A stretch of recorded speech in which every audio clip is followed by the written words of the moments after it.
Okay.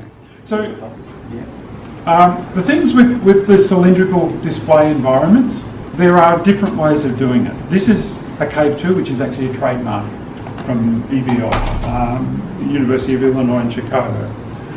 However, this one is panel-based, and hence you can see the grids. Yeah, Coomera, just so you know, Coomera is actually getting one, but projector-based. Yeah. So, okay. yeah. So there are trade-offs between the two. A lot of it in dollars, but also in physical size. Projectors can be much larger, cover a bigger area, but the brightness and things, that's something you'll notice in here. This is very bright in that regards. So what's the keep your projector lamps fresh, and you'll have size of this room? It's it's 8 metres across. So ours is, I think, 8 or 9, is it? 9. Yeah. So it's this gives you an idea of size, Amanda? Yeah. Similar height? A bit higher maybe, is it? Yeah. Generally, as you sort of go out, you go up a bit in terms of projectors. Frustum gets a bit bigger. That's really critical because it depends on how many people you can bring in. The bigger the area, the more VODs you can bring in. And them all have a similar experience. So how many in this room would you recommend? Generally about 15 adults is my max ideally. And little people? Little people, well it depends on how much bigger, little they actually are. Some of your teenagers will count as one or one and a bit. Primary school kids, I mean, 20, 25, I mean it really depends on what you're comfortable with, but it also depends on what you're going to get them to do in that regard. One of the challenges we have in the space is trying to keep people standing. They tend to want to sit. And the problem with that, with sitting, is that if you actually put up content more like this, for example, which is not a picture as such, but it's content-based. So I might want your attention here because I want to point out something in that. And if you're sitting down on the floor, you've got to look over your shoulder or you've got to swivel around or whatever. If you're standing, then that's very easy to deal with. So that is a challenge that we have, but it's also depending on how long people are in here. So the shorter the time that they're in here, the more likely it is for them to be up than down. Anyway, it is a challenge, but you can certainly display lots of pieces of content. This one's actually very interesting. When I have had primary school kids in here with this particular one, I usually stand at the back of the room and don't say anything. Because it's a bit of a museum exploratory type of image. So not all content needs to necessarily be teacher focused. It can be a little bit of go and see these different things, set up different parts of the room for different experiences or different things that they need to find out about in terms of a setup. If there are little children in here, they want to go and touch these. That's what I was thinking too. Yeah, well, fortunately for you, you've got walls rather than screens in terms of dealing with that. But I mean, it's one of those things. I haven't got them in there all the time. I usually read them the riot act when they're up, when they're there initially. So I mean, they play with technology, so they learn. Yeah, and the panels are pretty robust too. Set the expectation as far as that's concerned. Certainly, like pictures, this is an interesting one. I actually used this one with some pre-service education people a couple of weeks ago. and I posed this particular picture to them as saying, this is a stimulus for creative writing. Come in, pick somebody in the crowd, anybody you like, and write me a story of how they got here. I'll pick that one. Because he's a good quality human being. He must be by definition. Everywhere, Mark. I picked that guy because he's in here twice. Oh, he is too. On that particular one, there's another pair of twins over here. These two appear to be together. What happened to her? Yeah. My favourite story is he sent her back for more food. But, whatever. I mean, you can use pictures like this taken for one purpose, for another. Okay, we're in the maths class instead. And we're going to do graphs, we're going to do some stats. I want to, let's classify people into old people, like these pair sitting down, as opposed to children, as opposed to youths, or whatever. Okay, divide and conquer, count. Let's see how many, whether we get it correct or not. And then it becomes a completely different exercise. Is that more stimulating than doing a picture in a book or something else? Maybe. Do you need one to do that? Maybe not. On the other hand, I mean, this particular picture for us at the university is about observational research, so gathering that sort of stats, pretending to be here. Event sports marketing was the reason for taking this particular picture, so discussing things like how many bins do you need for this many people? Where do you set up the food? Why leave this area for shade for people to sit in? Put the music there, whatever. Where's the good access if we need an emergency services?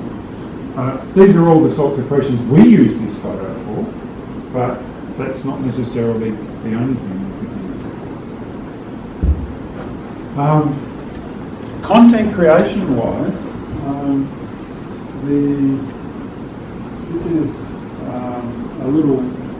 this is a PowerPoint presentation, not necessarily the best one I could show you, but in this particular room with the software we're using called Meeting Canvas, it supports PowerPoint Office Viewer.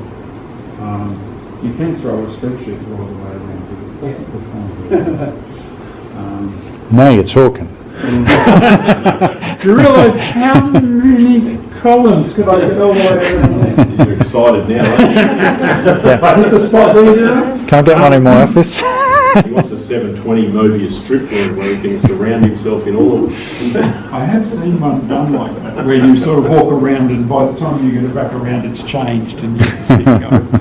You could do that to an extent. Anyway, the point of this is that this is actually a PowerPoint presentation prepared offline, not prepared in here.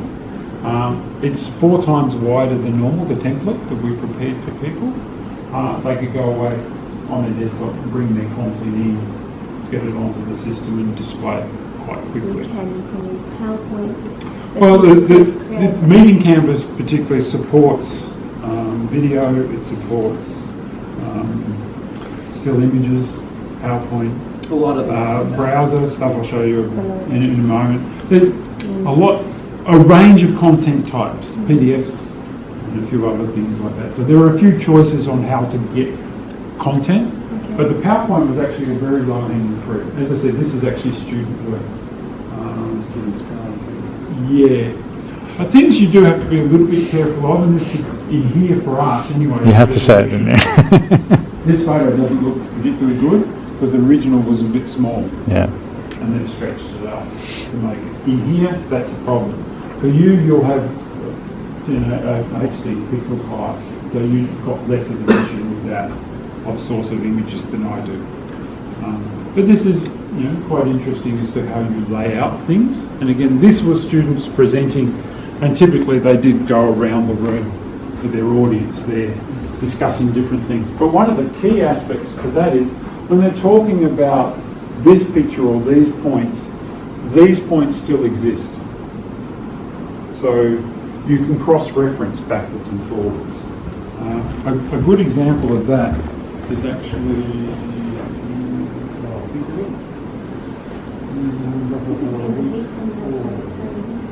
Yeah, that's why we've actually got fairly decent aircon. We can pump all the aircon in here if we have to. So is that the case with projected number of No, it might feel as No, much easier. This particular one was for first year engineering subject, and it's all about sustainable development things. So these are just images of existing slides that were part of the normal lecture content. Behind each of these was actually a short 2 or 3 minute video going around that the students came in for a presentation about. But a key aspect of it, these were things they've seen before, and the academic wanted to relate the bits of content out of the videos with these scenes. So you have this opportunity to introduce new content but refer it back to existing things.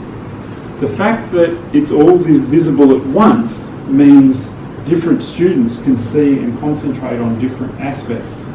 rather than flip that normally occurs with a single projector environment. So, you can certainly do things like that. You got to actually get some off-task. On-task. In the polling space.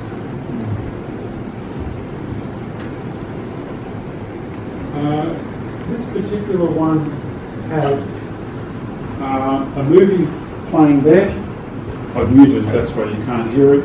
I've got two active Google Maps, and this was about Coromandel Lake entrance. This was actually part of a presentation to the council by some researchers here that had studied the behaviour of the water in this environment. But what I'm really illustrating is I have a mouse in this hand, so that I can interact with the Google map on this one. This was basically also a Google map, but set up with the photos, so I could show both of them. Whilst this one's up on Fraser Island at the moment, of course I can manipulate it to get to the other location. So that's providing a degree of interaction. In this environment, there is only one of these, though. So I can only have one person controlling that. Whoever has it is in control.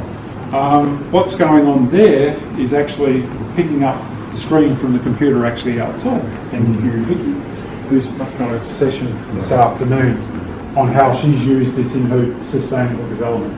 So there's a video of a flyover that we produced on Fraser Island. This black area here was actually another PC.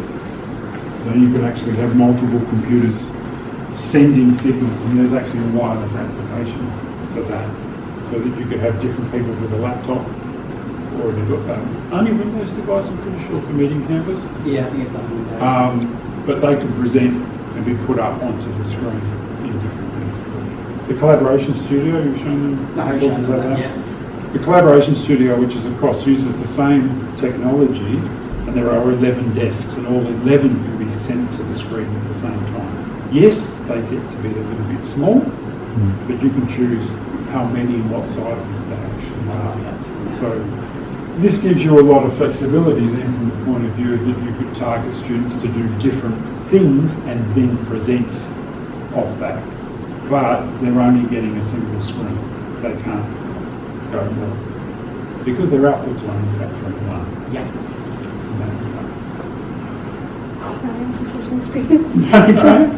Yeah. All right.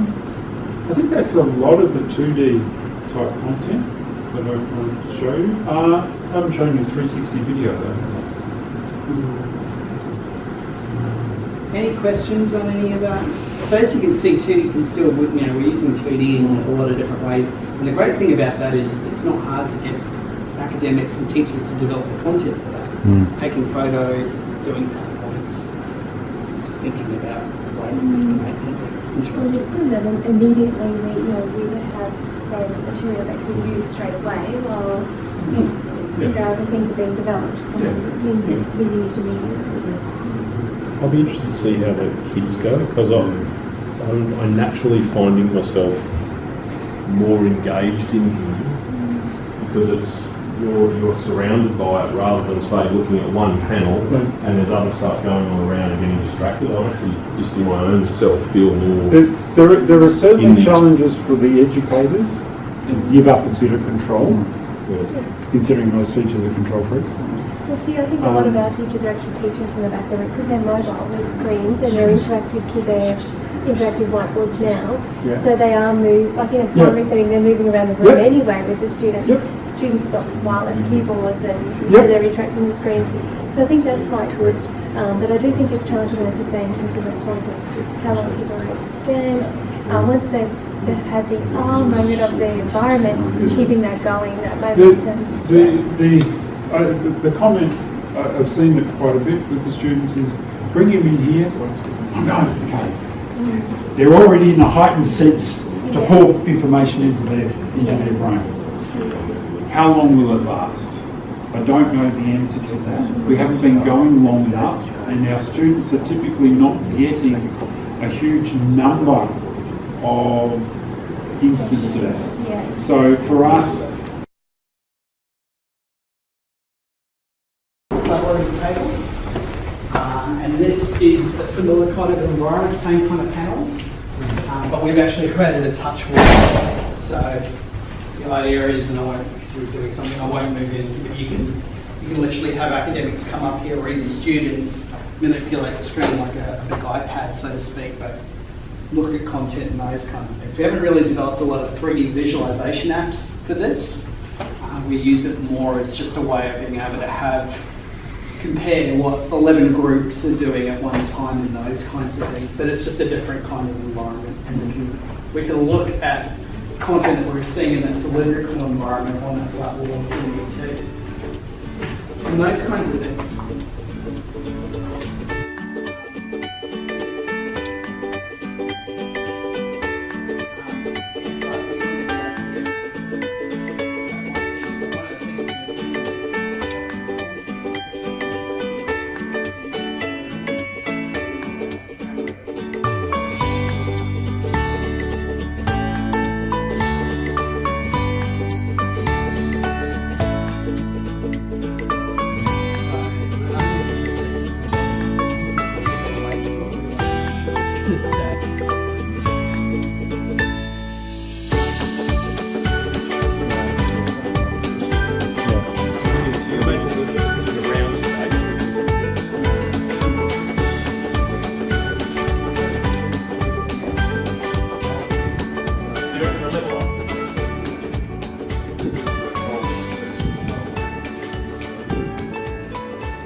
So you need to use VLC for when you're doing it with video. We've found QuickTime and other things just don't work very well.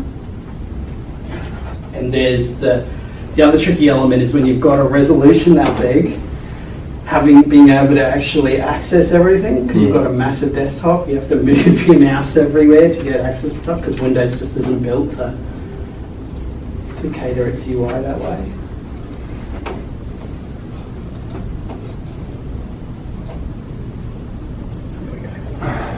So that's stretched it.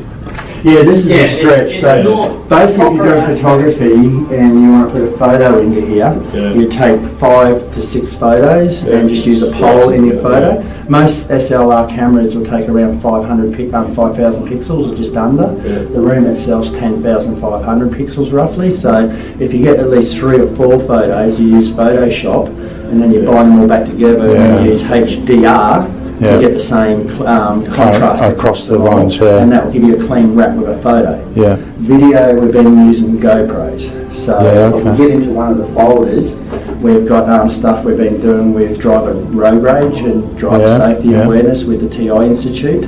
So we put GoPros on the car and we wrap the room with the GoPro images. So I'm just going to get into that file, and that's done with GoPros. This here is just stuff I've grabbed off Google and that just to put up on the wall when we first started. So what were you doing before? Did you have to open up more than one instance of the player? When you open the player the first time, if it's still set on default, you've got to come over to Tools, down to Preferences, and then this comes up. I'll move it over here for you. So then you go to Video, and see here the aspect ratio. Oh yeah. So that's a 9 to 1. If I turn around and go 3 to 1, and enter, it doesn't change straight away, so you've actually just got to close it, then start again, and then that will fill just the front wall roughly. Yeah, okay, yeah. So then now if I want to go back to another one, and close that, say Eye of the Storm, well, I could have actually reset it before I started. Then go to Tools, Preferences, Video, change that because you can see the keyboard, so 9. Zero. I've gone right beside it. 9. I'll put the lights on for you. Colon 1. And then save. And then whatever files you open now, because the machine hasn't been turned on and off, will open at the 9 to 1 ratio. So.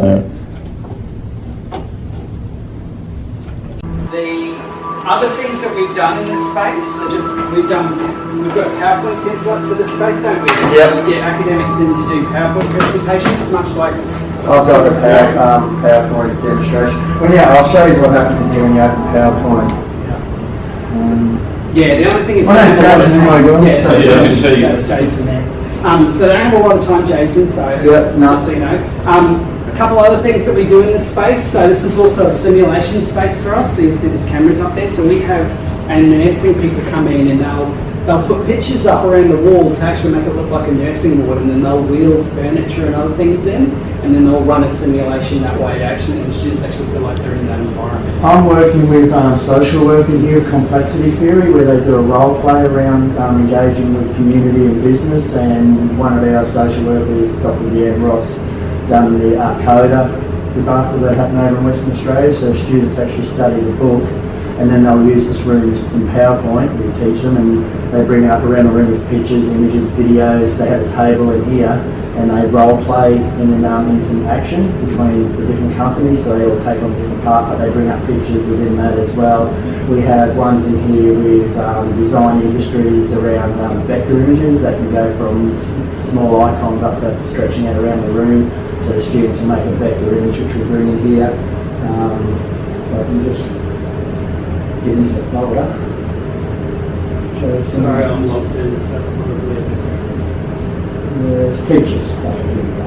So Ali Black does early childhood in here, so we bring her students in and show them how to use visualisations and photography through just taking a photo of their own head, and then we'll use the design class. So I'll just bring up one of theirs.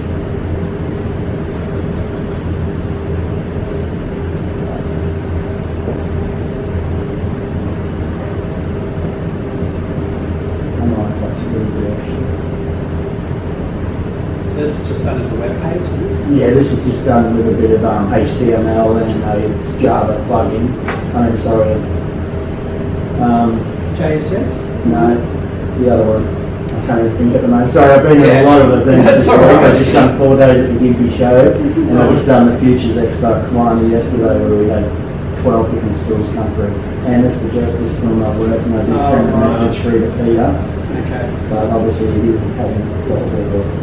I'll look at that. No, I don't.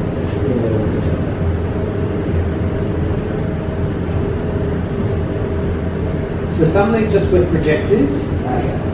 So this is so what they do is they make one image each. We've made a bit of software. They don't know what's going to happen until they come up here, and when we click on them, they wrap around the room as multiples. And then we click again.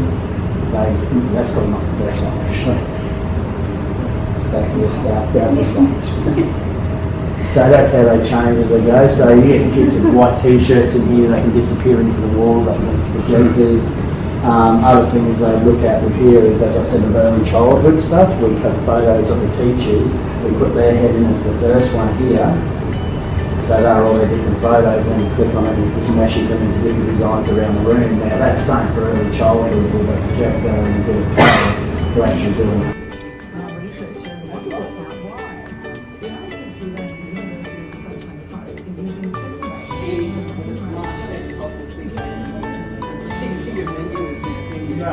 That's what I'm going to run together.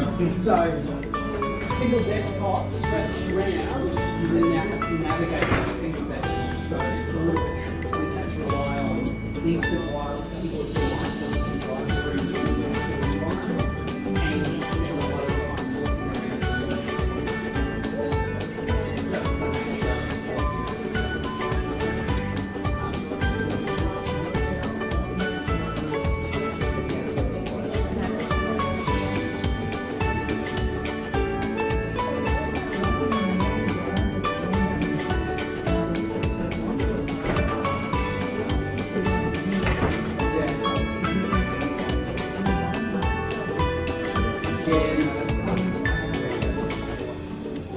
From highways and homes to light poles and potholes, this artificial world So this hologram is wrapped in this game where they drive around.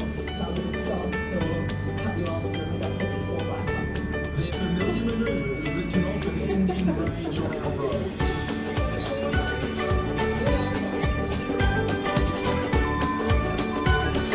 I have not seen that sign